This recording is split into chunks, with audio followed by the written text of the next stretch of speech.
dehydrated and caffeinated. I'm Tori, Chris is behind the camera, you'll see him a little bit later. But we're here at the New York City Craft Coffee Festival, and I am drinking an amazing sage almond milk latte from Toby Estates Brewery. They also have this awesome cold craft brew in this funky little bottle, so I will be doing a drawing of this later. But we're in New York City and there's tons of art and tons of coffee, and I can't wait to share it all with you, and I will see you a little bit later at an art walk.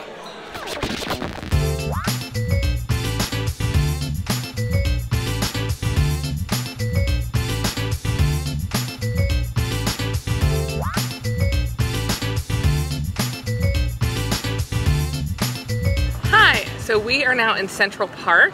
It's a beautiful day here. It's overcast, but it's nice that the sun is not too hot. I picked up a hat while we were in Brooklyn yesterday. Nice hat.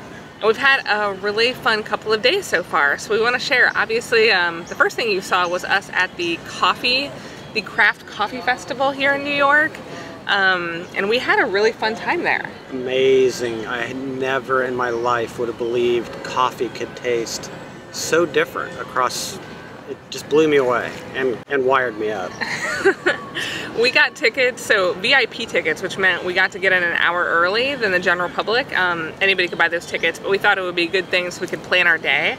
But that meant we woke up extra early after a long day of travel, and then didn't really have time for breakfast, went straight to this coffee event, and then just did like 10 shots of espresso. They're little. They're tiny little cups. It was crazy. But the things they did with the roasting, the spices, it was amazing. Cold brew coffees, espressos, pour overs, and a little trick that we learned from, I can't remember the name of this place, but take chai tea and mix it with hot apple cider. Oh my gosh. Oh, amazing. That was so good. We have to try that when we get home for sure. Yeah, anybody can do it. So we picked up this fun little bottle of cold brew from Toby's Estate.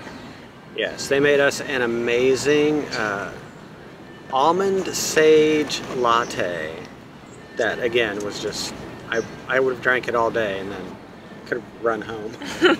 Yeah, that's what I was drinking in the intro. They were really nice, and they used almond milk, which is great. Sometimes it's hard to find, you know, especially at an event like that, different kinds of milks, but there was lots of options there. Oh yeah, the Khalifa Farms people were there. I mean, everybody had vegan options. Yeah, they have a new coffee, like cold brew coming out. Yeah. So that was so much fun. After we hit the coffee place, oh, we forgot about the coffee we're drinking here. Yes.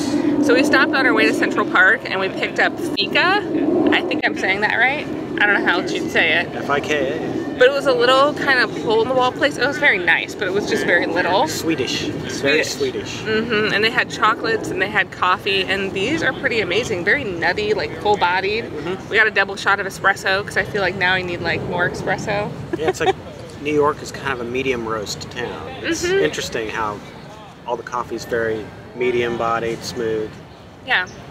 So we wanted to share that. I will be drawing this and the little bottle from Toby Estates at the end of this, so stay tuned for that. Also, we gathered up a bunch of collateral from the roasters, these craft roasters. We'll put together a little collage at the end so you can see, because a few of them are doing mail order, so it's possible you could get some of their coffees mail order. Yeah, I think Grumpy's one. The one we really liked was Sail Away. Oh, yeah. They had a cold brew called Nitro that was amazing. It was smooth and a little bit sweet and just really, really tasty. But definitely for you tea drinkers out there, the chai tea. The chai tea and cider. Hot apple cider trick is awesome. Yes. So other than that, after the coffee event, we went to Bushwick. So we saw a bunch of art at Bushwick and we picked up some cards. They had an open studio that was, gosh, probably 5 blocks total. I mean, tons and tons of studios. Yeah, a bunch of like little small hole-in-the-wall places. We walked into this random, almost studio living space apartment complex. Yeah. And we had a very interesting experience there. We wandered into this one person's studio that was doing a sensory test and an olfactory test, so smells. Yeah, it was weird. She had a New York moment. Yes, I'm glad we did it though. Yeah. She had these boxes set up where they were kind of blind boxes, like you set up for like kids' birthday parties, and you were supposed to stick your hand in the box and guess what the thing was that you couldn't see, and then flip the little thing and it would tell you what it was. The first box was Swedish fish, and then she said on the little flip card, like, please take one, but it's like, I'm not taking something somebody just stuck their hand all over. Moving on. Then it was a kitchen sponge. Yeah. The last box had her hand in it, which of course I jumped and kind of shrieked a little bit. But when you flipped it up, it said friendship. So then I was like, oh. Your friendship just scared me, girl. So we're at I was a little frightened. So then it like further in was the olfactory thing where we got tests and you had to guess what things you were smelling. Yeah, none of them were right. No, that was very weird. We need to move on to the actual art. Okay. We're taking up valuable time for people here. I just think that was kind of a funny experience. It was, but you had to be there to appreciate it. Okay, yes, They yeah. weren't there. So at the Bushwick Studios, this was more traditional studios and art. Yeah, there was a lot of very interesting art, colorful. Probably the you know, most interesting thing I saw. You want to hold back? Sure. Can't see much. John Miguel Palacios. You've probably seen his stuff on the internet. He paints on panes of glass or transparent mylar. And he layers them in depth. So he had this painting of a hyena. As you walked into the room, it kind of followed you because it was in dimension. It was very interesting. Yeah, that was very cool. And he also did these. I really liked the acetate, big, huge acetate. Gosh, they were probably like 5 feet by 6 feet. Oh, they're bigger than that. They're probably 10 feet by... You think? 10 by 8 maybe. They were huge. You'd have to have 20-foot ceilings to hang this guy's stuff. So when it was like, it looked like ink and alcohol and kind of this ethereal painting on these huge plastic sheets, and that transparency really kind of showed some interesting texture and line work to his work. So definitely look him up. He has a website. We'll put that in the show notes below. I also like Derek Lerner. Oh yeah, his stuff is cool. He was very contemporary. He did a lot of almost organic but cityscape. So it was Yeah, it reminds me of like a New York City road map, but like wrapped around something and grown. It was very interesting. And other than that, there was just walls and rooms of mixed media and painting, some ceramic work.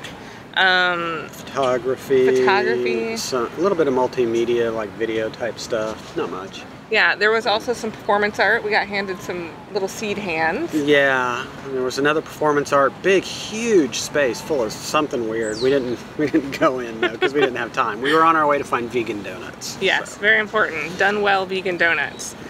So after we hit art, what else did we do? Oh, we went to the art store. Yes. I don't remember the name of it. Something craft and supply. Artist Warehouse Supply. Yes. I found a really cool Kuretake super fine brush pen there. I'm loving that thing. Awesome. I've never seen that anywhere else. So speaking of actual art, and since it's Inktober, one of the things, I have my Kavu, is that how you say that? Kavu. Kavu bag. Because when you're walking around in a city and you need to carry art supplies with you, this is awesome. It's kind of an over-the-shoulder side bag. And I have the rest of the little goodies in here. One of which is the new Pemberly by Sparrow.